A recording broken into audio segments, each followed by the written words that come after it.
ও দাদারা দিদিরা, কাল যখন আমি উত্তম মধ্যম খাচ্ছিলাম তখন আমি ভাবছিলাম যে দাদা বোধহয় এবার সুপারম্যানের মতো এন্ট্রি নিয়ে আমায় বাঁচাবে।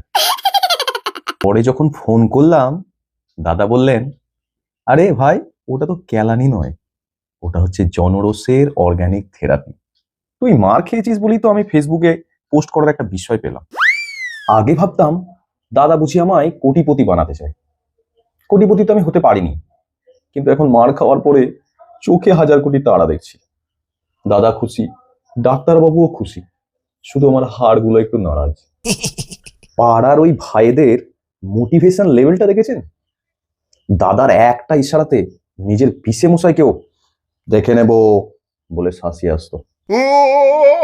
কিন্তু যখন সময় পাল্টায় আর পাবলিক হাতে বাঁশ নিয়ে আসে, তখন দাদাকে ফোন করলে শুনতে পাওয়া যায়, আপনার ডায়াল করা নাম্বারটি বর্তমানে আন্ডারগ্রাউন্ডে আছে। এই হলো আমাদের পলিটিক্যাল রিলেশনশিপ স্ট্যাটাস। আমরা হলাম রিচার্জ ভাউচারের মতো।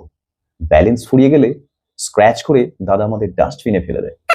আমরা ভাবি আমরা বুঝি কিং মেকার, অথচ শেষে দেখা যায় আমরা শুধুমাত্র দাদার এসি বিল মেটানোর মানি মেকার।